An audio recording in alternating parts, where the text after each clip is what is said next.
2013 as we revel in the first afternoon conclave. What if I advised you the Vatican simply-handed considered one of its top cardinals the most arguable mission in contemporary church records? In a move that has greatly surprised each Catholics and critics worldwide, Pope Leo XIV has appointed Cardinal Luis Antonio Tagle because the Church's first-ever chief liaison to LGBTQ+ Catholics. This isn't only identify. It's a mandate to confront centuries of silence, division, and pain hidden. From forming an international fee to advising the Pope at once, Tagle's assignment ought to reshape how the Church speaks to and about millions of believers. However, now not each person is celebrating. Conservative leaders are furious. Protests are mounting, and questions are erupting across parishes and seminaries. What's actually in the back of this historical pass? And is the Church subsequently prepared to change? Before we maintain, please hit the like button, join the channel, and switch on the notification bell for updates. The Vatican became quiet, too quiet. That silence was shattered at precisely 1:10 a.m. Rome time whilst journalists from around the world obtained a short however thunderous talk from the Holy See press workplace. No write, no postpone, just one line that could ignite a firestorm across continents. Cardinal Luis Antonio Tagle has been appointed as the professional Vatican liaison to the LGBTQ+ Catholic communities worldwide by way of directive of His Holiness Pope Leo XIV. With those 30 words, centuries of theological tradition collided with a new uncharted destiny. Inside minutes, essential information outlets began scrambling to verify the news. Social media feeds lit up like wildfire. #Tagle trended globally within the hour. In parishes, seminaries and convents from Buenos Aires to Nairobi, from Warsaw to Manila, jaws dropped. A church acknowledged extra for its resistance to change had simply pulled the unthinkable. Why him? Why now? This wasn't just any cardinal. Tagle, affectionately called Chito with the aid of his followers, is no stranger to controversy. Regarded for his emotional sermons, intellectual rigor, and down-to-earth approachability, he has long been seen as the humans' cardinal. But to place him at the helm of this kind of polarizing initiative wasn't simply ambitious. It became ancient. For plenty, it became additionally complicated. Tagle's appointment wasn't symbolic. It got here with a complete mandate. Construct an international fee, communicate without delay with LGBTQ+ Catholics, and most importantly endorse the Pope on how the Church need to formally have interaction with certainly one of its most marginalized flocks.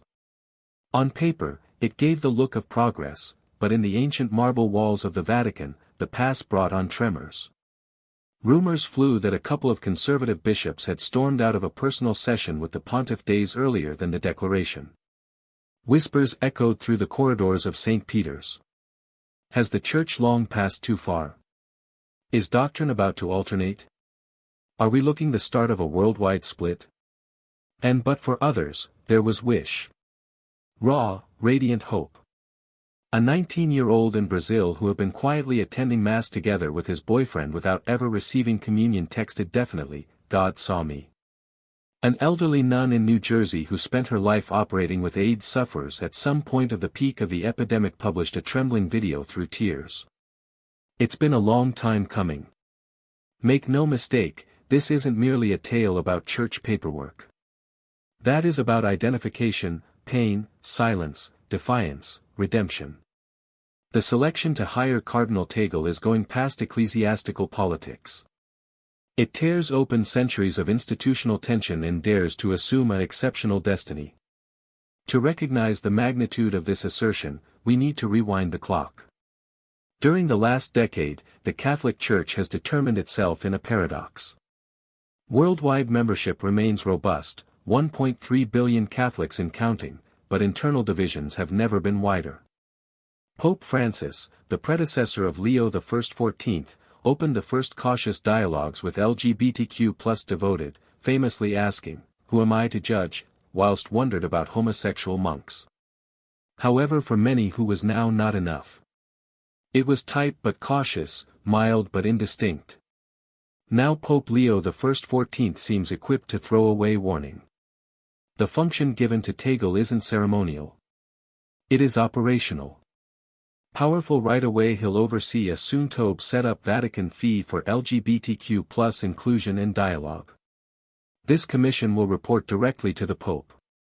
It'll encompass theologians, sociologists, parish leaders, and most crucially participants of LGBTQ+ Catholic groups from each inhabited continent.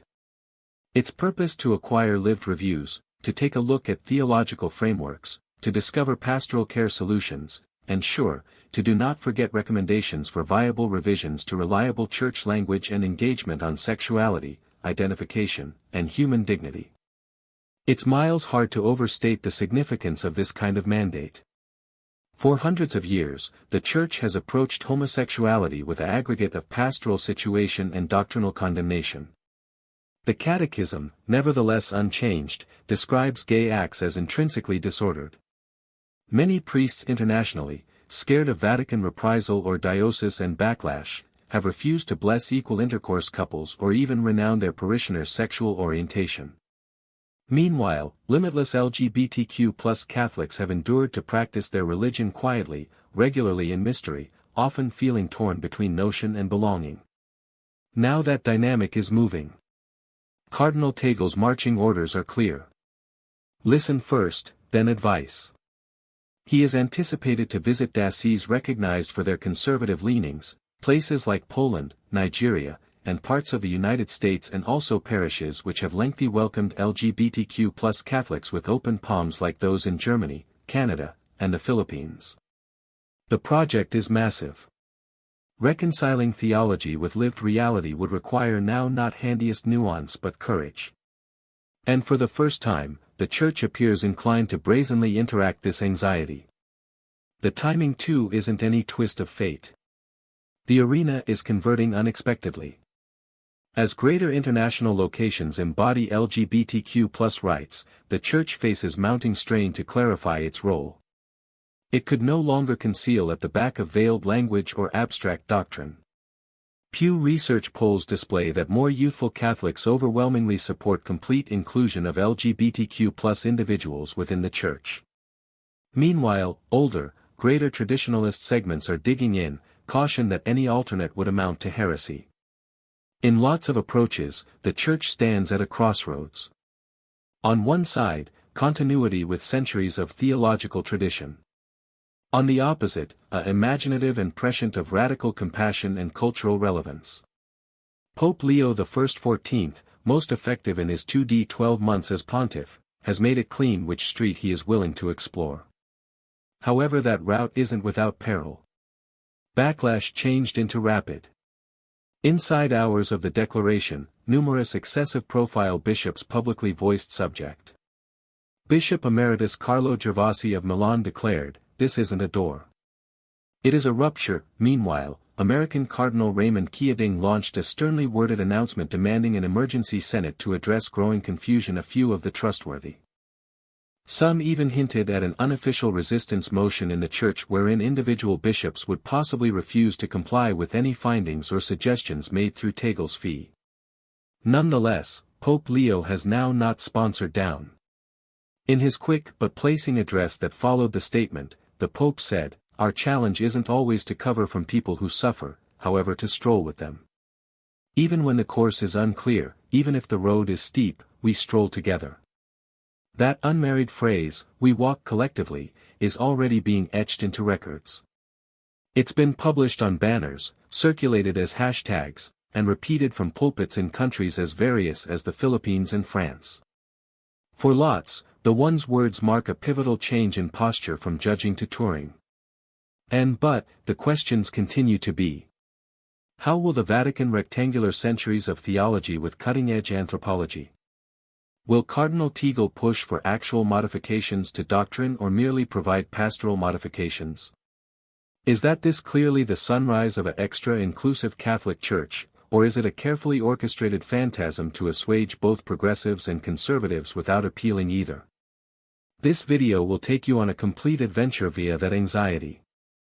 We're going to explore the life and legacy of Cardinal Tagle, the motivations and maneuvers of Pope Leo XIV, the outrage from conventional quarters, and the wish from those long cast aside.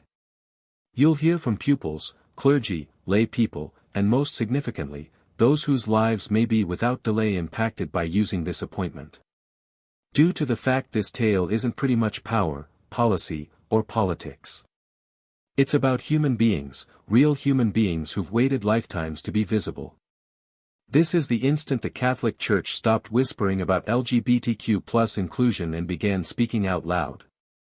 Luis Antonio Gokul was not born right into a palace. He become now not the son of a pope, a prince or a cardinal.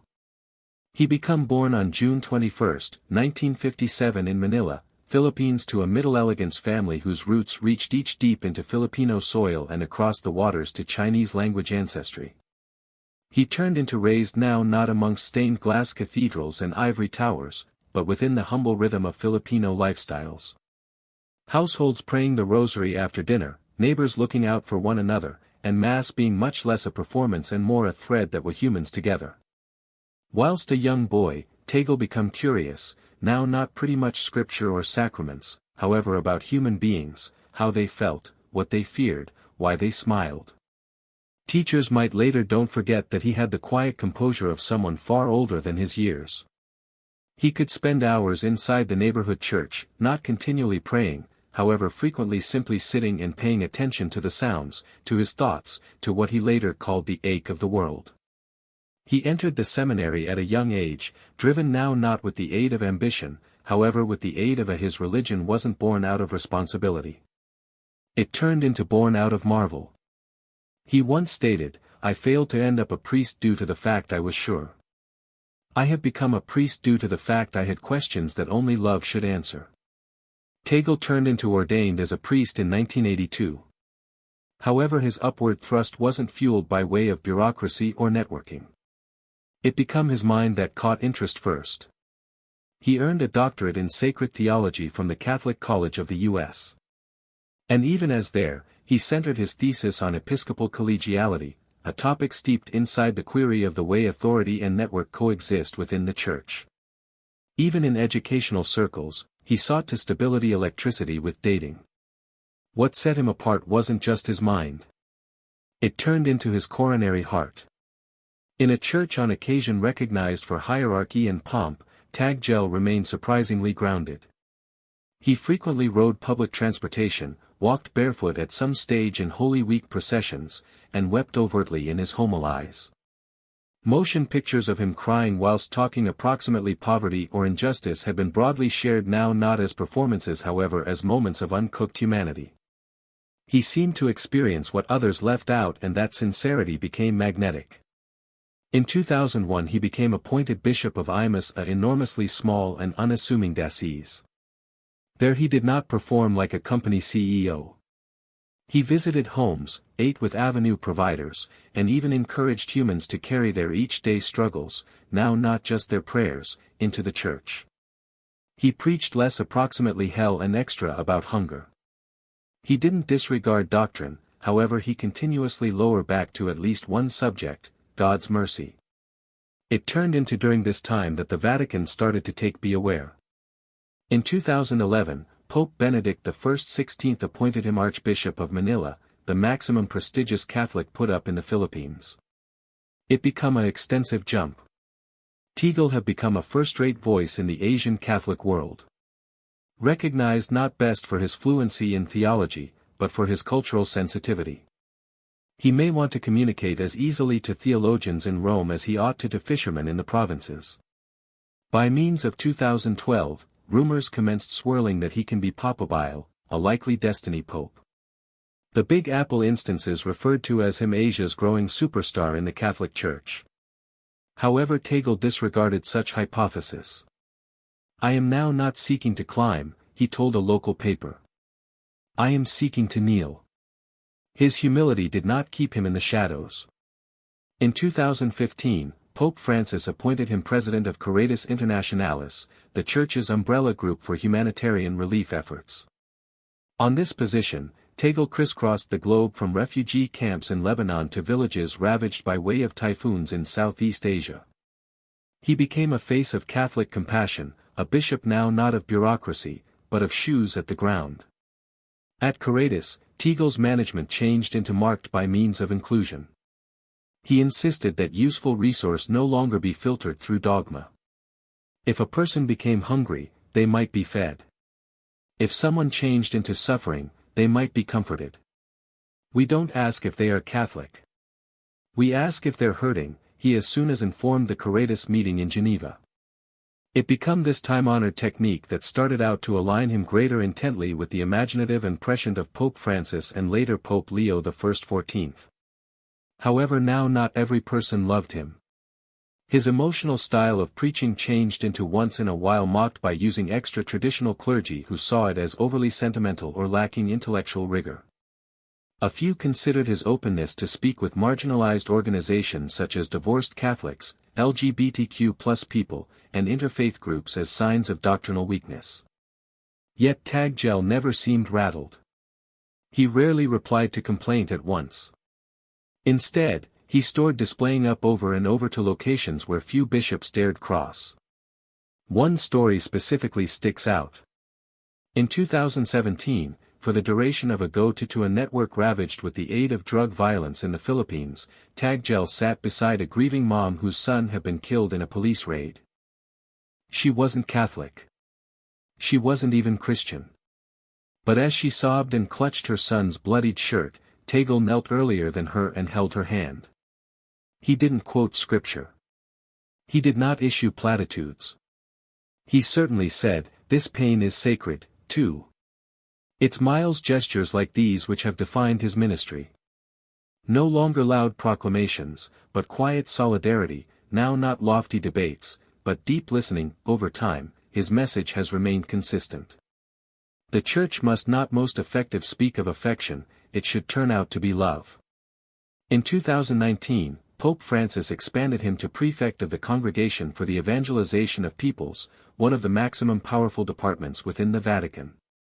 This role made him a relevant discern in shaping how Catholicism could develop in the growing world. It was a strategic appointment. Asia and Africa now represent the future of the Church in phrases of numbers and energy. And Tagle became at the center of that destiny. But at the same time as he climbed higher, he in no way deserted his roots. He continued journeying Filipino communities abroad, celebrating loads in makeshift chapels and airport terminals. His homilies remained filled with memories, no longer abstractions. He failed to pontificate, he linked. And that's what makes his current appointment so powerful. While Pope Leo XIV announced that Cardinal Tagle might serve as chief liaison to LGBTQ+ Catholics globally, it wasn't just a bureaucratic desire. It changed into a message the Vatican needs to speak to the marginalized and it wants to ship someone who knows the way to concentrate. There's a gravity to that choice. Tagle's many years of experience throughout continents, his immersion in cultures and crises, his document of radical empathy, all make him uniquely certified for a position that needs both theological finesse and pastoral braveness. However, it additionally locations him inside the middle of a battlefield. A few see him because the Church's remaining satisfactory hope for recovery wounds inflicted with the aid of years of exclusion. Others see him as a dangerous reformer, threatening centuries of doctrinal readability with ambiguity and softness. And Tagle, as usually, doesn't appear interested in eye-catching both aspect. He seems interested only in strolling forward hand-in-hand with the humans the Church has frequently left behind. As we retain this journey, take into account this. Cardinal Luis Antonio Tagle is not only a guy in a purple gown. He is the embodiment of a church at a crossroads torn between fear and religion, among judgment and mercy, between silence and fact. And now, for higher or worse, he has been asked to steer one of the most debatable and emotionally charged missions in modern-day church records. While white smoke rose above the Sign Chapel in March of 2023, many expected continuity. The late Pope Francis had spent over a decade gently nudging the Church in the direction of a greater inclusive and socially engaged posture. However, the man who stepped onto the balcony as Pope Leo XIV wasn't an insignificant continuation of his predecessor's legacy. He becomes something else totally. He spoke softly however with force. He smiled lightly, but his phrases carried weight. And nearly right now, Vatican insiders and worldwide observers alike sensed it. This wasn't a caretaker pope. This was a pope with an agenda, a plan, imaginative and prescient no longer simply to shepherd, but to challenge, to renovate, and possibly even to reconstruct what many believed changed into immutable. Leo I XIV, born Matteo Antonio della Rovere, were a cardinal regarded for his excessive scholarship, grassroots engagement, and uncomfortable candor. Born in Milan in 1961 to a family of combined Italian and North African descent, his formative years was shaped by means of each cultural plurality and monetary instability. Raised via a single mom who wiped clean church buildings for a dwelling, younger Matteo grew up know-how both the majesty and the margins of Catholicism. He knew the beauty of incense-filled cathedrals, however he additionally understood the ache of hunger and the fad of exclusion. As a young man, he studied at the Pontifical Gregorian College where he quickly installed a recognition as an exquisite but tough scholar. He questioned the whole thing, no longer for the sake of rise up, however out of a constant preference for reality. His doctrinal dissertation, Ecclesia et Vulnerio. The Church and the Wounded argued that the Church's credibility within the contemporary age could depend no longer on doctrinal precision, however on its ability to stand alongside the wounded and damaged. He became ordained a priest in 1987 and was consecrated bishop in 2006, serving in Palmo and later in Naples where his leadership during a migrant crisis received him each a declare and criticism. He famously opened dioceses and homes to residence refugees and clashed with nearby politicians who accused him of undermining public order. His reply changed into concise. There may be no public order without human dignity. By the point he changed into made cardinal by way of Pope Francis in 2017, he had already begun to draw international attention. He became a bridger between modern and conservative factions, now not with the aid of compromising, however through refusing to caricature either facet. He listened, he debated, he wrestled, he didn't pander to the media, however he in no way shrank from a camera either. When asked in a BBC interview whether or not the Church would ever bless identical sex unions, he answered with a disarming smile and said, "We ought to begin by means of blessing the people."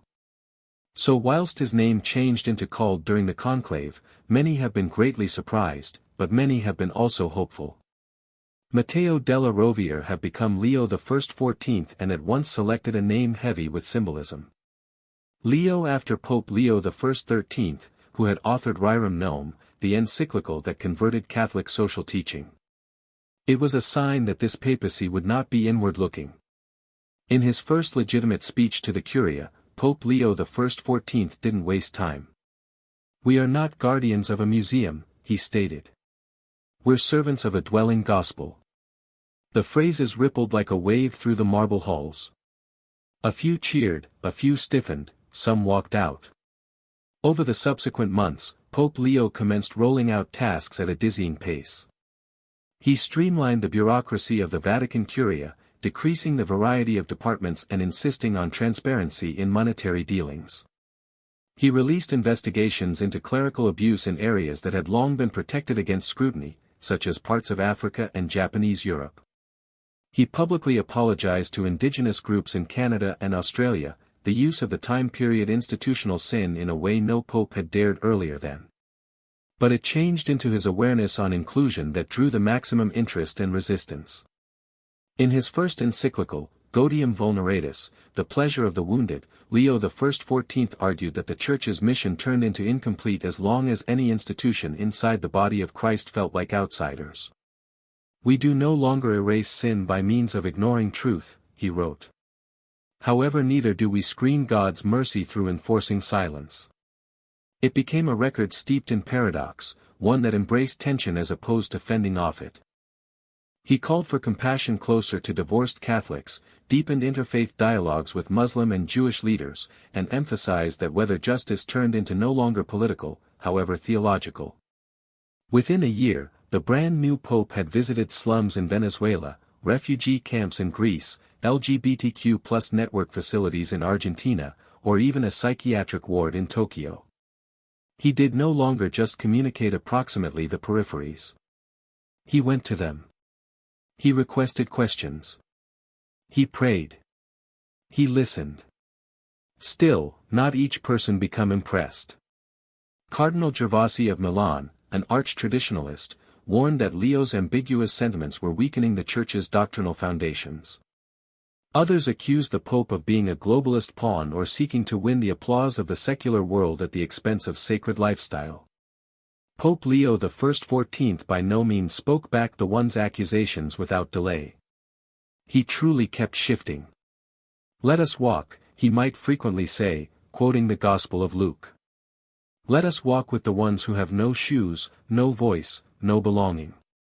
And then got here the boldest step but, the advent of the Global Commission on LGBTQ+ engagement. No pope had ever dared to formalize any such frame. Beyond pontiffs had issued statements, offered apologies, or known as for pastoral sensitivity, but none had created an actual fee to look at, document, and suggested at once on LGBTQ+ Catholic lives. For this assignment, Leo XIV did not pick out a bureaucrat or diplomat. He chose Cardinal Luis Antonio Tagle. That choice became planned. Tagle represented both the highbrow integrity and the pastoral softness wished for this sort of delicate challenge. He came from a rustic with deep Catholic roots and complex perspectives on sexuality. He had a worldwide recognition. He had served the negative and the effective. Most of all, he turned into dependent on via liberals and conservatives alike, even supposing not cherished via each. The declaration dispatched surprise waves in the course of the Church. Vatican insiders said the Pope had handpicked the Commission's initial investment and instructed his closest aides that Tagle's tips would be reviewed with the aid of him. "In my view, this isn't always a side mission," one resource reportedly stated. That is valuable to the Pope's imaginative and prescient for the Church in the 21st century. But what exactly is that imaginative and prescient? If one were to distill Pope Leo XIV's approach right into an unmarried idea, it is probably this: proximity over purity. He believes the Church's job isn't always to maintain distance, but to lessen it. He does not deny doctrine, however he believes that doctrine without come upon is sterile, that guidelines without love are useless, that a Church more worried with shielding itself than remodeling lives has failed its founder. In one among his more daring homilies, Leo XIV stated, "We communicate of the Good Shepherd who leaves the 99 for the one. But what if the only left due to the fact we wounded them? What if our silence drove them out? Then our challenge isn't always to hold the 99. It is to visit our seeking for and to apologize." That line, "to visit our searching for and to apologize," has ended up emblematic of his papacy. It represents a shift from clericalism to sense of right and wrong, from organization to incarnation. And it is a shift that has unsettled many inside the hierarchy. But, in spite of the criticisms, the numbers tell a complicated story. Mass attendance in Western Europe and North the US continues to decline, but vocations and participation in South America, Asia, and elements of Africa remain steady or maybe growing. And among young Catholics, Pope Leo's reputation is unmatched. He has sparked new electricity in Catholic social justice circles, revitalized theological discourse in seminaries and reopened conversations about women's roles inside the Church. Still, the real take a look at lies ahead. The appointment of Tagle and the introduction of the LGBTQ+ fee is the maximum polarizing act of his pontificate up to now. It challenges entrenched thoughts. It dangers inner insurrection, and it places Pope Leo XIV squarely in the middle of a century's vintage debate between what is everlasting and what's evolving. But the Pope appears undeterred. In his most recent public address, he offered this closing concept. The Church isn't always scared of the typhoon. She is fearful of turning into deaf to the cries inside it. With the one's words, he turned, descended the stairs of St. Peter's Basilica, and disappeared another time into the paintings of revolutionizing a Church that has lengthy regarded resistant to it. It changed into a Wednesday morning that began like any other in Vatican metropolis. Travelers have been already lining up outside St. Peter's Basilica. Clerics rushed through cobblestone alleys on direction to everyday meetings. Cafes buzzed with conversations in a mix of Italian, Spanish, English, and Latin. However, at precisely 10:58 a.m. local time, the entirety modified. In an technology of instant verbal exchange, breaking news now not waits for press meetings or televised addresses. So when the Holy See press office issued its brief recounted of reality speak, most Vatican watchers read it not from the lips of a spokesperson, however from the glow in their telephones. The message changed into unadorned and direct. His Holiness Pope Leo XIV appoints His Eminence Cardinal Luis Antonio Tagle as leader liaison to LGBTQ+ Catholic communities global and head of the worldwide fee for pastoral inclusion. No fanfare, no preamble, simply 23 phrases that would ignite one of the most consequential and divisive debates in latest church records. Inside minutes, global media erupted. Headlines spun in every path. The related press known as it a tectonic shift. Reuters dubbed it a progressive second in Vatican international relations. Meanwhile, conservative stores framed it as an unsettling doctrinal ambiguity. Hashtags commenced trending on social platforms across continents. Catholic Twitter became a battlefield of jubilation and condemnation. Hashtag Tagle, hashtag LGBTQI inclusion, hashtag Poplio, or even hashtag Vatican Rise Up began climbing the charts, feeding a frenzy that extended properly beyond the bounds of non-secular hobby. In Rome, veteran Vatican journalists scrambled to verify the scope and goal at the back of the announcement. Longtime Vatican analyst Marta Bologna appeared visibly taken aback on an Italian news channel. "We knew Pope Leo was capable of boldness," she said. However, no person expected this degree of institutional confrontation so early in his papacy. He's no longer just converting the tone, he's transferring the theological panorama. Within the Vatican, the environment became annoying. Whispers and corridors was full-throated debates. A few officials refused to comment. Others, specifically younger clergy, expressed quiet hope. But amongst traditionalists there was fury. Bishop Gregor Vasilk of Hungary, known as the appointment reckless. Cardinal Lucas Moreau of France, stated it risked blurring the road between mercy and doctrinal fall apart. Anonymous insiders leaked that an emergency curial assembly were unexpectedly convened that equal afternoon with at least 4 cardinals annoying a non-public target audience with Pope Leo. No matter the firestorm, the Vatican followed the initial verbal exchange with an explanatory bulletin an hour later. This second message, longer and extra distinct, outlined the goals of the newly created Worldwide Commission for Pastoral Inclusion. Among its priorities, engaging in a worldwide listening excursion regarding LGBTQ+ Catholics, theologians, and parish leaders. Making ready a fort record on the lived-in joy of LGBTQ+ individuals in the Church. Exploring fashions for pastoral care, sacramental participation, and doctrinal readability, presenting theological frameworks that uphold Church teachings while addressing the marginalization felt with the aid of LGBTQ+ Catholics. The declaration concluded with a quote from Pope Leo XIV himself. "In every age, the Church need to ask, whom have we disregarded? Whom have we wounded knowingly or unknowingly? This fee isn't always an abandonment of fact, however an embrace of love's needs." If the appointment itself had taken aback the arena, this announcement poured fuel on the fireplace. For the first time in Church history, a pope changed into now not most effective acknowledging LGBTQ+ Catholics as a awesome community, but organizing a whole Vatican equipment to engage with them without delay. Within hours, information applications around the arena have been breaking in with pressing coverage. In the Big Apple, CNN's faith correspondent declared, "This isn't always only a Catholic tale. This is a worldwide cultural second." In Manila, Neighborhood News confirmed crowds out of doors church buildings applauding the appointment, with some carrying signs that study, "Mahal ka namin, Cardinal Tagle."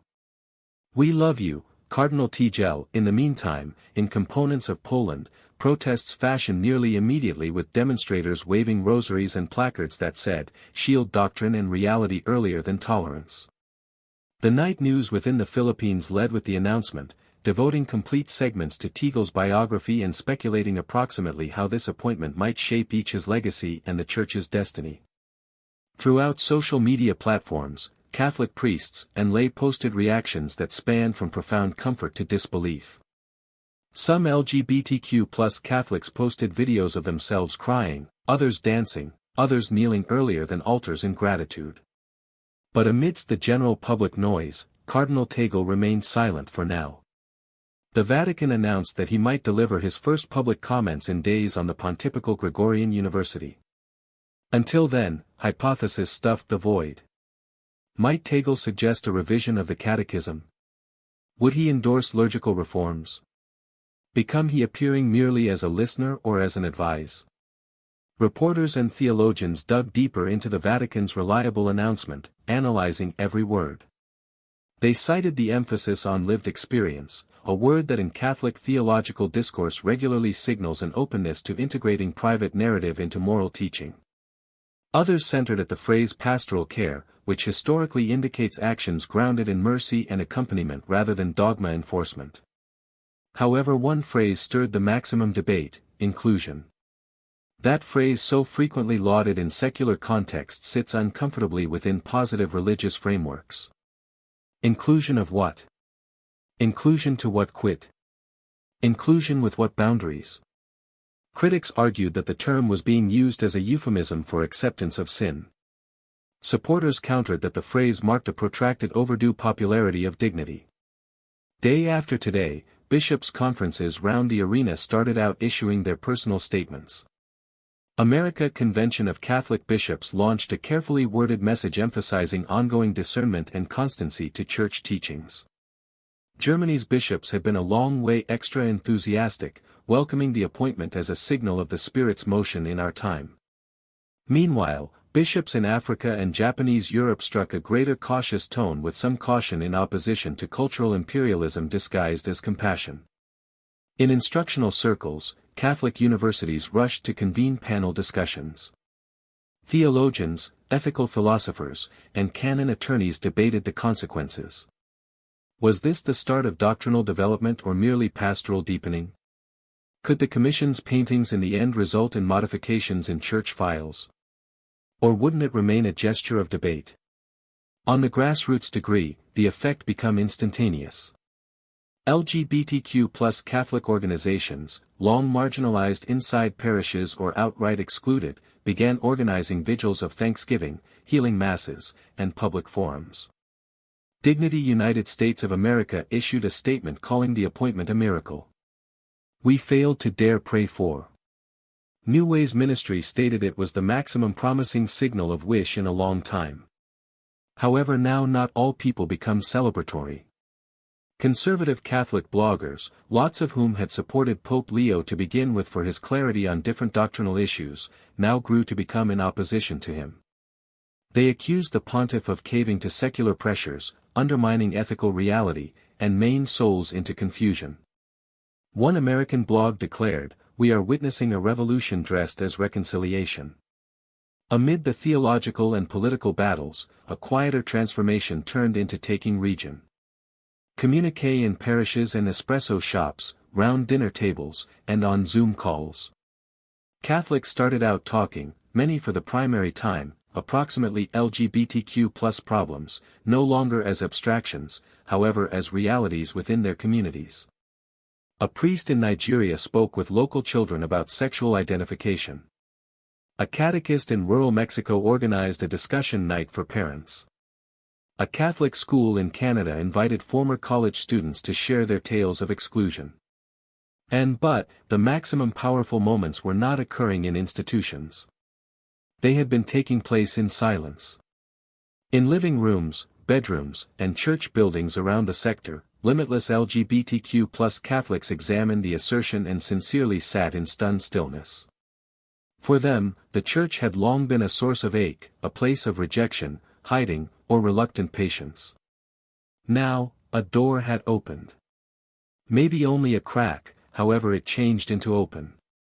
At a Jesuit parish in Boston, an elderly guy sat on a wood pew long after the nighttime mass had ended. He had grown up Catholic, fallen in love with a person in his 20s, and stopped going to church while his pastor refused to bless them. Many years later, along with his companion long deceased, he had again to the same church simply to sit down quietly. "All I ever wanted," he whispered to the empty nave, "turned into to be welcomed home." The assertion did not erase centuries of hysteria. It did not change doctrine overnight. It didn't answer every theological or pastoral query. However, it did something perhaps extra radical. It gave humans a cause to talk and a hope. Cardinal Tagle's silence became now not emptiness. It turned into instruction. All eyes now turned to the Pontifical Gregorian College, in which the person chosen to steer this historic venture might ultimately spoil his silence.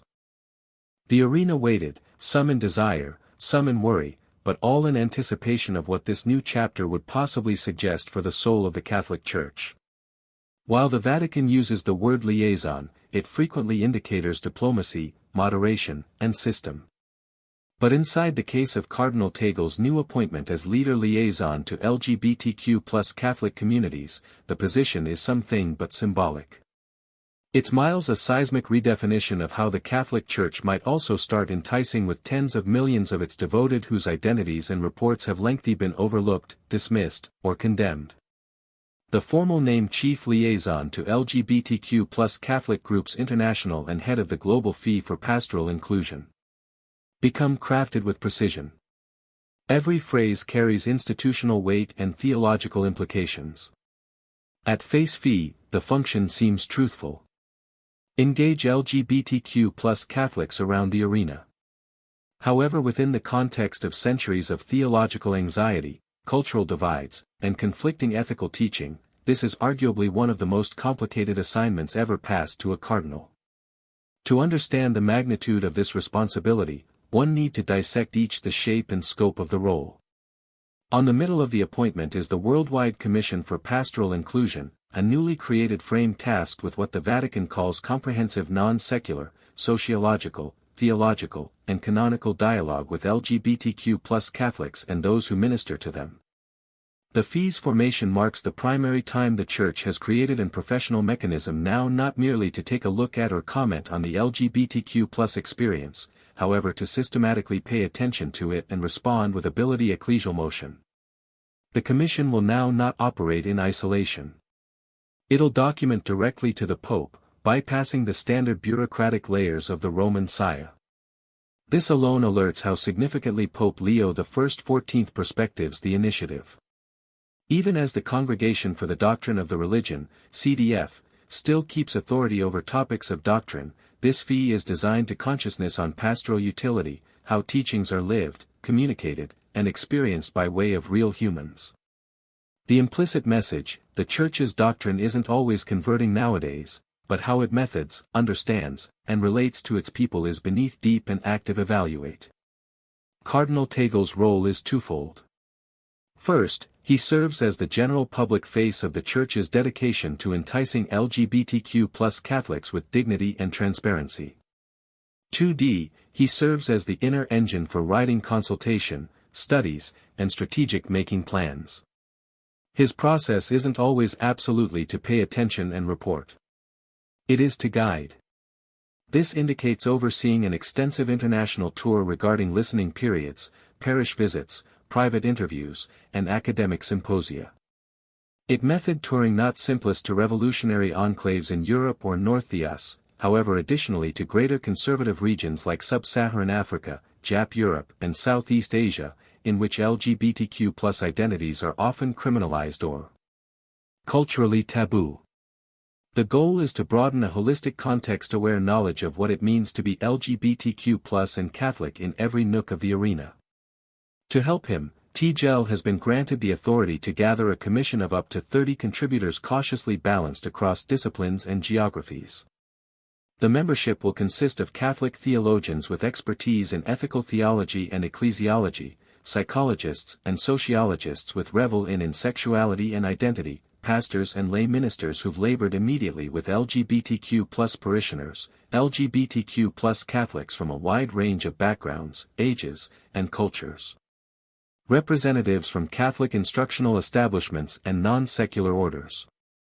At least canon attorneys to suggest on ecclesiastical law and sacramental questions. Every member may be vetted not best for their professional credentials, however, for his or her potential to engage in talk without pressure or hostility.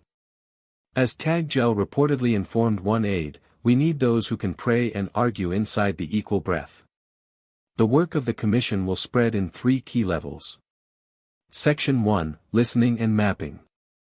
Over a period of 12 months, the Commission will conduct an international audit of LGBTQ+ Catholic reviews. This consists of amassing tales, anonymous surveys, interviews with clergy, and parish stage checks. The purpose is to recognize no longer simply where human beings stand theologically, however how they sense about God, the Church, themselves, and their groups. The Vatican has already outlined that this segment need to consist of direct engagement with those who've left the Church, people who experience alienated but stay, and those who've never felt completely welcomed.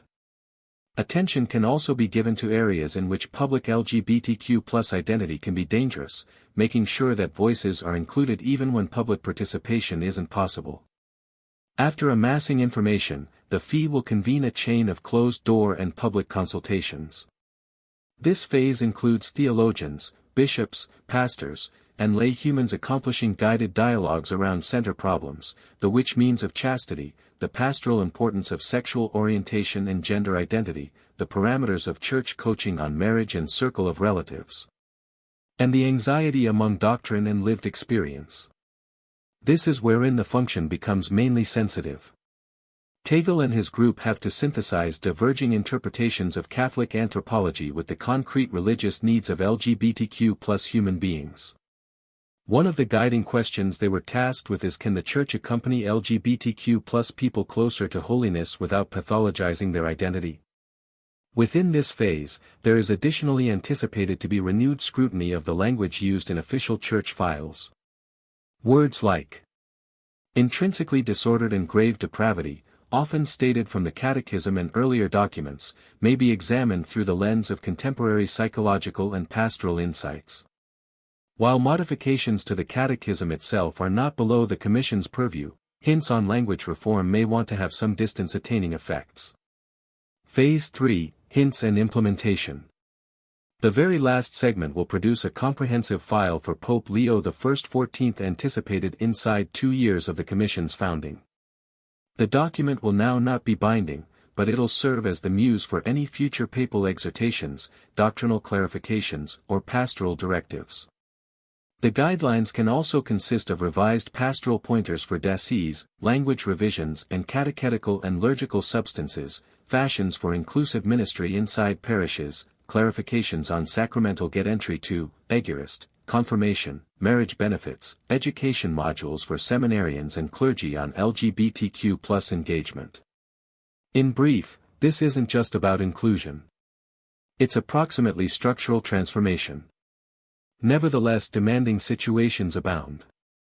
The Commission must navigate cultural sensitivities, doctrinal guardrails, political pressures, and internal resistance. There are already reports of bishops in positive nations refusing to permit fee occasions of their dioceses. There are clergymen who see the Commission as a betrayal of subculture and lay who fear that change means compromise. Cardinal Tagle's management style can be central to this undertaking fulfillment. Recognized for his emotional intelligence and theological intensity, he's perhaps one of the few church figures capable of on foot the razor's facet between constancy to doctrine and radical empathy. His personal statements through the years provide some insight into how he might method the paintings beforehand.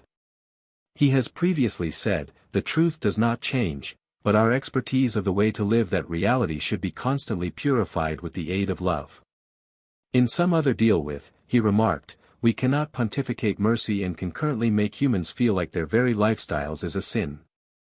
It is an attitude that resonates with many but unsettles others. And it increases tough questions. What's the road between compassion and accommodation, among accompaniment and confirmation, among doctrinal clarity and pastoral discretion? The Church has no easy answers. That's why this Commission exists. Not to pretend the answers are easy, however, to admit that they're necessary to pursue. From an institutional point of view, the introduction of any such function sets precedent. If the Church can create authentic liaison to universities, indigenous groups, and the diplomatic corps, why not to LGBTQ+ Catholics? Especially when their presence inside the church has in no way disappeared despite centuries of silence. For generations, LGBTQ+ Catholics were predicted to cover, to provide it up, or to quietly bear non-secular burdens with little to no steerage. Now, for the first time, the church is officially asking them to talk and is officially listening and go back. That is the crux of Cardinal Tagle's project, no longer to soothe all facets, not to remedy each contradiction, but to create a space in which talk is no longer a whisper, and wherein the church can start to heal wounds it once denied existed. The journey in advance might be long. The commission may be watched with scrutiny, suspicion, and desire. Its findings could be dissected, debated, possibly even rejected in element. However, its very life represents a shift from static defense to energetic engagement, from dogma by myself to pastoral presence. And for Cardinal Tagle, meaning taking the gospel into the uncomfortable locations. Into residing rooms where families have been torn through rejection. Into confessionals wherein shame has silenced voices, into schoolrooms, hospitals, conflict zones, and pride marches. Into every place in which the church has been absent and is now known as to go back. If there was ever any phantasm that the Vatican's appointment of Cardinal Tagle as leader liaison to LGBTQ+ Catholics could be met with quiet approval, it became shattered inside hours of the declaration. The backlash became immediately, coordinated, and unrelenting, particularly from inside the conservative ranks of the global Catholic hierarchy. What began as murmurs of dissent fast snowballed into vocal condemnation. By means of dusk, on the day of the declaration, a dozen high-ranking bishops throughout Europe, Africa, and the Americas had issued public statements criticizing the flow. Some accused the Pope of sowing doctrinal confusion.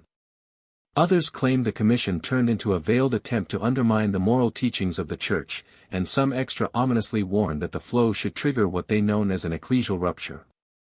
Cardinal Matthias Kalber of Austria, recognized for his inflexible orthodoxy and resistance to Pope Francis's extra-pastoral tone, wrote in an open letter, "This isn't always accompaniment. That is capitulation. We are leaving behind fact in the name of cultural tendencies." His comments have been echoed via Archbishop Ivan Korting of Ghana, who declared in a televised deal with, "The Church does now not want greater commissions. It desires braveness. It need to now not bow to ideologies that are seeking for to redefine what God has already spoken honestly." However, perhaps the maximum striking reaction got here from Cardinal Raymond Keating of the United States, a longtime critic of any perceived liberalization in church coaching. In an emergency gathering of the U.S. Convention of Catholic Bishops, Keating proposed a formal request for explanation from the Vatican. Turned into the Commission's paintings intended to revise doctrine or simply to study pastoral care. The request, while diplomatic in tone, was a thinly veiled caution. The bishops feared doctrinal waft disguised as compassion. Yet the resistance wasn't limited to ecclesiastical circles. Catholic media systems, mainly those aligned with traditionalist values, erupted with fierce opinion portions. EWTN aired a special segment titled, "Is the Church Dropping Its Way?", presenting theologians and moralists who warned that the fee may want to turn out to be a Trojan horse for moral relativism. The National Catholic Sign-In published a front-page editorial declaring, "Mercy without fact is sentimentality. Reality without mercy is cruelty, but abandoning either is apostasy." On social media, lots of posts flooded and underneath hashtags like #DefendTheFaith, #NoToConfusion, and #TraditionTopics. Conservative Catholics across continents rallied in defense of what they known as undying truths. Petitions started circulating, calling for a halt to the commission and even disturbing Pope Leo XIV rethink Tagle's appointment. One online campaign collected over 400,000 signatures in its first week. On the grassroots stage, a few traditionalist parishes started keeping prayer vigils, now not in assist of the fee, however against it. These vigils had been framed as adoration for fidelity, with individuals kneeling in silence earlier than the Eucharist, conserving symptoms that read trustworthy to Christ. No longer the gang, and truth does now not evolve.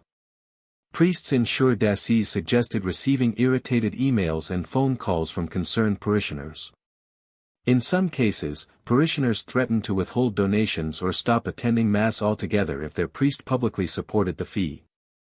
A few outspoken monks were warned by using their superiors to exercising discretion and the way they spoke about the initiative for fear of stoking division.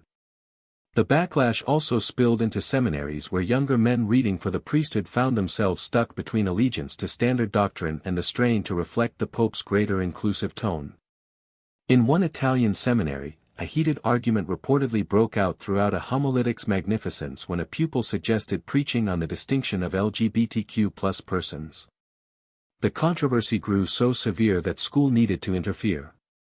Whilst the Pope's authority remained unchallenged in canonical phrases, the unrest raised a difficult query.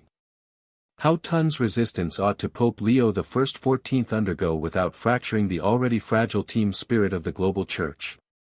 It is a query that contains historical echoes. The Church has confronted moments of profound tension earlier than for the duration of Vatican II, during the Reformation, or even for the duration of the Arian controversy within the early centuries. However, this moment felt distinct, extra emotionally charged and far greater public. The tension at its middle revolved round three perceived fears. First, that the Commission could subsequently advise changes to the Catechism, especially around the language describing gay acts as intrinsically disordered. For conservatives, that language represents theological readability. For others, it has long been a source of trauma and confusion. 2d. That the Church's know-how of the sacrament of marriage may be undermined. Although the Commission explicitly said that it would now not regulate doctrine, many feared a slippery slope. If LGBTQ+ relationships were an increasing number of common at a pastoral stage, might the sacramental line finally be blurred? Third, and perhaps maximum deeply, was the concern of division.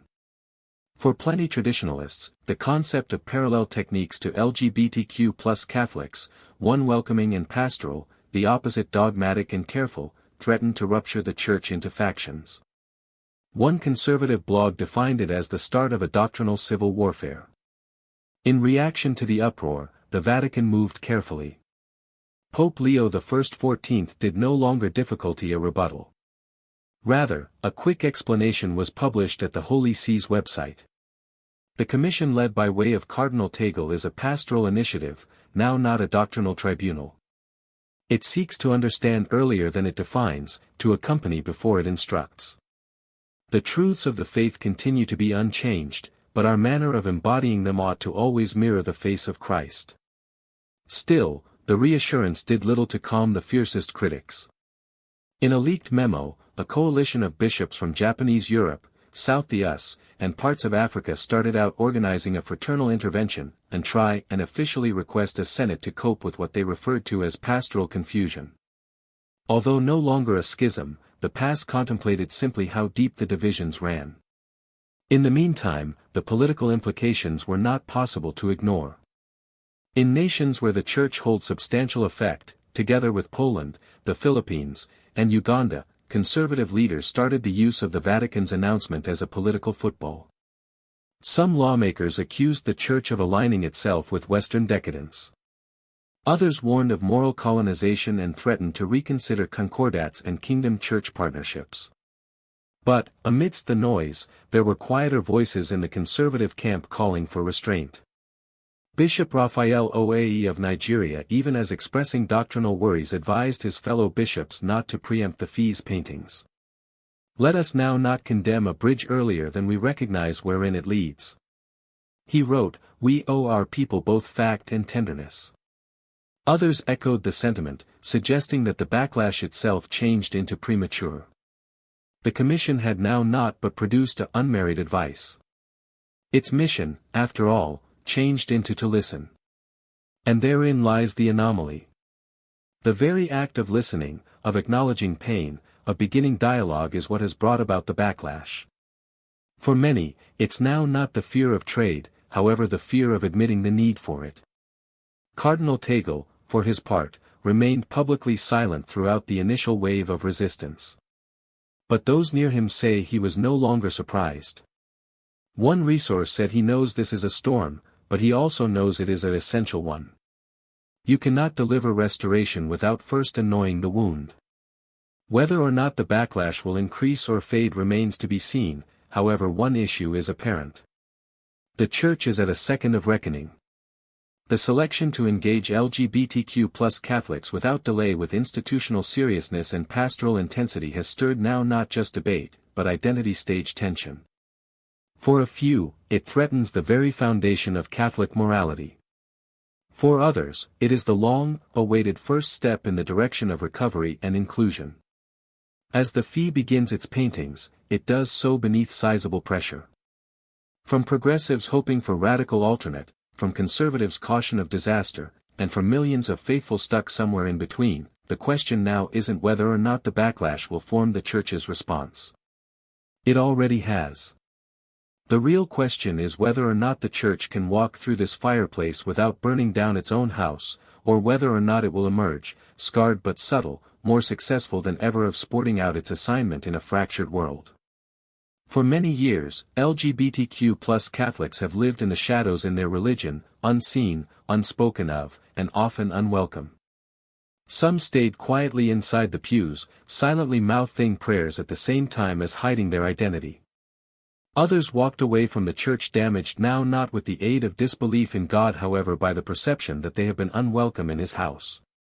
So when the Vatican announced that Cardinal Tagle could serve as leader liaison to LGBTQ+ Catholics, the response from this community became as complex as it turned into emotional. For some it became a miracle. For others a cautious breath of fresh air, and for lots it reopened wounds lengthy buried. The world over the information landed like a lightning bolt. In Los Angeles, the Rainbow Catholics organization held a candlelight vigil that became an impromptu party. In Rio de Janeiro, LGBTQ+ faithful and allies collected out of doors the Metropolitan Cathedral, waving rainbow flags interlaced with rosaries. In Manila, wherein Tagle had as soon as been Archbishop, LGBTQ+ Catholics crowded a neighborhood church garden and started singing hymns through tears. Maria Elena Suarez, a lifelong Catholic and founding father of a queer Catholic aid group in Mexico metropolis, could not maintain lower back her feelings. "I by no means idea I'd stay to look these days," she said. "My entire life, I thought I needed to pick out, be Catholic or be myself. Nowadays, I sense like maybe God didn't forget about me in the end." Those testimonies weren't constrained to public gatherings. Social media overflowed with deeply non-public posts. Pics of antique baptismal certificates shared subsequent to rainbow flags. Confessions of trauma persevered at some stage in confessions. Messages of desire from queer those who had not stepped in or a church in decades, but now puzzled if they might sooner or later go back. One viral submit came from a young transman in Italy who tweeted, "Once I got here out, my priest instructed me I had rejected God. These days, the Vatican said, I need to be heard. I don't know what the next day holds, but these days I'm crying with joy, still, pleasure become now not prevalent." For many LGBTQ+ Catholics, the information triggered a one-of-a-kind set of emotions. We need popularity. We need to be handled no longer as a theological trouble, but as a part of the body of Christ. For many, the pain changed into rooted no longer just in exclusion, but in contradiction. They have been taught that the Church become a mom, that Jesus welcomed all, that God is love. And yet, their reality had frequently been certainly one of judgment, rejection, and invisibility. A few had been subjected to conversion therapy, others excommunicated from own family-focused parishes. A few were mocked from the pulpit.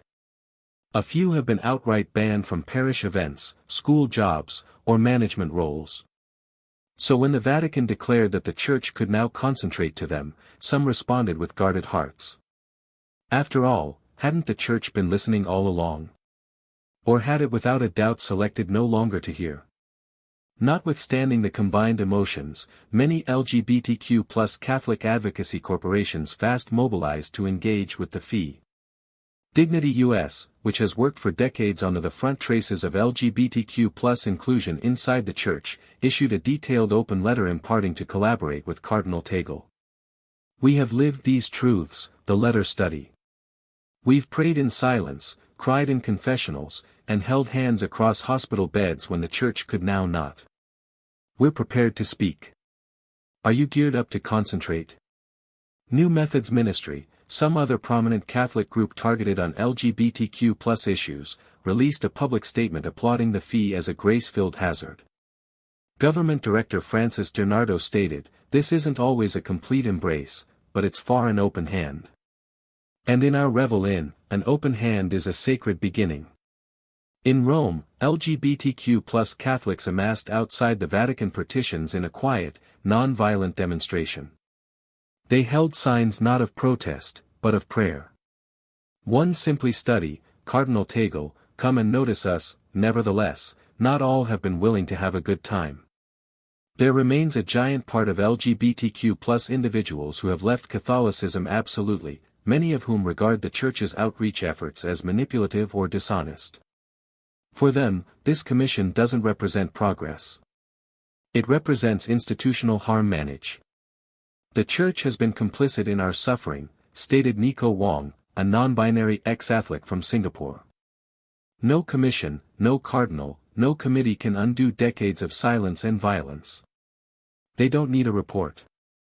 They want to repent. This divide among those who stay devoted and those who've left reflects the wider chasm the commission should navigate. Cardinal Tagle's task may be to speak meaningfully to each businesses to provide reassurance to the trustworthy who remain inside the Church and amplify honest outreach to folks who experience completely estranged. One particularly powerful story emerged from Uganda in which homosexuality stays criminalized. A younger gay Catholic named Moses shared his joy anonymously through a cozy network. "I've been overwhelmed. I have been cursed. I've been compelled to attend prayers of deliverance," he wrote. "However, I have in no way stopped praying to Mary." If Cardinal Tagle surely desires to pay attention our memories, he should come to the places in which it is risky to be heard. That is possibly the deepest tension surrounding the fee. Its ability versus its limits. For LGBTQ+ Catholics in more accepting nations, the Commission ought to open doors to ministry, sacramental inclusion, and communal restoration. But in places in which LGBTQ+ identification is punished by using law there, the Church's words can be weighed now not just in opposition to tradition, but in opposition to survival. A few bishops in these regions have already stated they will not cooperate with the Commission. Others have warned in opposition to Western ideologies and refuse to allow any public forums on sexuality within their dioceses. This presents a logistical and ethical assignment. How can the fee declare to speak for the worldwide LGBTQ+ Catholic experience if it cannot get entry to or constitute some of its maximum marginalized members? To navigate this, Cardinal Tagle has reportedly informed his body of workers to establish cozy and confidential digital pathways for testimony. These include encrypted submissions, anonymous surveys, and encrypted interviews facilitated through trusted intermediaries. It's a high-tech reaction to a deeply human need, the proper to talk appropriately and without fear. And even as the Vatican hasn't introduced the names of those supporting Tagle yet, early reports endorse that LGBTQ+ Catholics themselves will function advisors and contributors in every section of the fee's work. This isn't always to be a communication approximately them without them. Because the Commission's listening phase begins, the Church enters unfamiliar terrain. By no means earlier than has it attempted to interact this network in any such formal, worldwide, and based way. And for LGBTQ+ Catholics, this moment is an emotional intersection of old wounds, tentative hope, and skeptical warning. However, something plain has shifted. For the first time in residing memory, the Vatican has stated no longer at the back of closed doors, however out loud, that LGBTQ+ Catholics be counted, that their voices need to be heard, that their lives are not an asterisk in church coaching, however a part of the dwelling narrative of God's people. What comes subsequent will rely now not just at the fee structure or reviews, but on its courage. The braveness to stand contradiction, to acknowledge failure, to call truth, to provide more than tolerance, to provide belonging. As one young Catholic from Sao Paulo wrote in a handwritten letter to Cardinal Tagle, "We do no longer want the Church to trade the entirety. We had to alternate enough to prevent wounding us." And in that letter, possibly lies the quiet heart of this historical second. Not a call for revolution, however, a plea for popularity. Now not a hunger for doctrine to disappear, but for dignity to finally take its place at the table. To absolutely recognize the importance of Cardinal Tagle's appointment and the Vatican's new commission on LGBTQ+ inclusion, one should first confront the lengthy and complicated history among the Catholic Church and those who perceive as lesbian, homosexual, bisexual, transgender, or queer. It is a records marked by means of silence and condemnation, punctuated via moments of compassion and resistance, and shaped by means of evolving interpretations of scripture, tradition, and pastoral theology. The early Church, rooted within the Jewish and Greco-Roman worlds, this position hardened over time, specifically as canon law advanced in the medieval generation. Church councils across centuries reinforced the view that homosexual acts were gravely sinful. The One-Third Lateran Council 1179 and the Council of Trent 1545–1563 each referenced the vice of sodomy with intense condemnation. All through the Inquisition, accusations of gay behavior should result in brutal punishment, excommunication, or even execution. It became not definitely a moral relief. It changed into regarded as a danger to the ethical order of Christian civilization. This legacy of judgment turned into strengthened via theological government together with Thomas Aquinas, who categorized homosexual acts as contrary to natural regulation, an angle that might echo for centuries. His have an impact on, especially through his integration of Aristotelian philosophy with Christian doctrine, formed tons of the Church's sexual ethics and remained dominant even into the 20th century. Yet, even amidst this rigidity, there had been exceptions. Positive monastic communities, non-public letters among priests, and records from Renaissance Europe display a greater nuanced photo. Affection between equal-sex individuals become no longer constantly equated with lust or sin. In a few instances, emotional intimacy became tolerated or maybe revered as long because it did no longer pass into physicality. Nonetheless, these were outliers within a broader structure of rejection. Rapid ahead to the 20th century, and the Church confronted an unexpectedly changing world. The sexual revolution, the upward push of psychology, the homosexual rights movement, and new understandings of gender identity all started out to undertaking lengthy status doctrines. The Second Vatican Council 1962–1965, at the same time as not directly addressing homosexuality, emphasized the respect of every human individual and opened the door to a greater compassionate pastoral tone in church coaching. However, the post-Vatican II era noticed both development and retrenchment.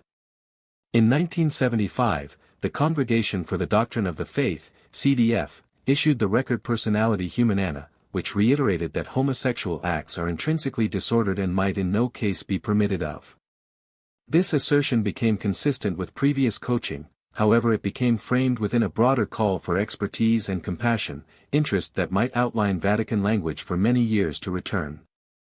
The 1986 letter to the bishops of the Catholic Church on the pastoral care of gay folks, also issued with the aid of the CDF and signed by using Cardinal Joseph Ratzinger, later Pope Benedict XVI, intensified this anxiety. It warned in opposition to seeing homosexuality as a political or social identity and emphasized the Church's obligation to distinguish among orientation and action. Gay acts were sinful. Homosexual orientation, at the same time as objectively disordered, turned into not sinful in itself. The letter in addition stated that the inclination could be an ordeal to be borne and endorsed chaste friendship as a route for homosexual Catholics. This document have become the foundation for decades of pastoral coverage. It shaped seminary training, catechesis, and church responses to LGBTQ+ rights movements. It also introduced a type of twin messaging. LGBTQ+ people have been known as to be dealt with appreciate, compassion, and sensitivity, but their relationships or expressions of affection were deemed inherently sinful. This paradox created deep wounds. Many LGBTQ+ Catholics internalized the Church's rejection, believing their goals and identities rendered them unworthy of grace. Infinite others left the Church altogether, unable to reconcile their religion with their identification. These organizations often confronted competition from church government, with a few being denied access to parish buildings or labeled as denters. But they continued their task, maintaining hundreds, offering counseling, and giving LGBTQ+ Catholics a religious home when the institutional church could no longer. By the point Pope John Paul II's pontificate reached its very last years, international culture had already shifted. Same-sex relationships had been increasingly more visible, decriminalized, and legally recognized in many nations. The Church, however, held its line, opposing civil unions, same-sex marriage, and the adoption of children by using gay couples. In 2003, any other CDF report reiterated the Church's stance that recognize for gay men and women cannot lead in any way to approval of gay behavior or to legal reputation of homosexual unions. Then got here Pope Francis. His 2013 off-the-cuff remark, "Who am I to judge?" uttered in response to a question approximately gay clergymen, turned into widely interpreted as a groundbreaking shift. Though it did not modify doctrine, it signaled a brand new pastoral tone. Francis went on to satisfy with LGBTQ+ Catholics, express guide for civil unions and interviews, and repeatedly name for mercy and non-judgment. His 2016 apostolic exhortation, Amoris Laetitia, centered on circle of relatives' life and touched in short on LGBTQ+ problems. It emphasized the significance of welcoming anybody and avoided the tough language of earlier files. In some dioceses, this stimulated pastors to adopt greater inclusive practices. In others, it induced backlash and confusion. Nonetheless, the Catechism of the Catholic Church remained unchanged. Paragraph 2357 persevered to explain homosexual acts as intrinsically disordered, and plenty of bishops continued to oppose LGBTQ+ rights on moral and theological grounds. There have been no formal structures in the Vatican to interact LGBTQ+ Catholics at an institutional degree. Until now, Pope Leo XIV's decision to shape a worldwide fee on LGBTQ+ pastoral care represents a culmination of a long time of theological mirrored image, cultural evolution, and pastoral anxiety. It isn't always a sudden revolution, however, a dramatic turning point in a long, sluggish manner. What makes this commission different from past projects is its scope, authority, and intentionality. It isn't merely issuing a report. It is not quietly tolerating speak.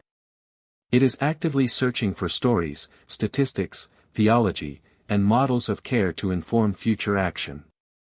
And in appointing Cardinal Tagle, the Vatican has chosen not a bureaucrat or a doctrinal enforcer, however, a pastor known for his empathy, mind, and braveness. This isn't always to mention the Church is leaving behind its teachings. The Vatican has been clean that doctrine is not being rewritten these days. However, history indicates that doctrine and pastoral exercise often evolve together. The language of moral theology, especially around complex human studies like sexuality and identity, is in no way static. It is shaped via scripture, way of life, motive, and importantly, experience. For LGBTQ+ Catholics, this moment isn't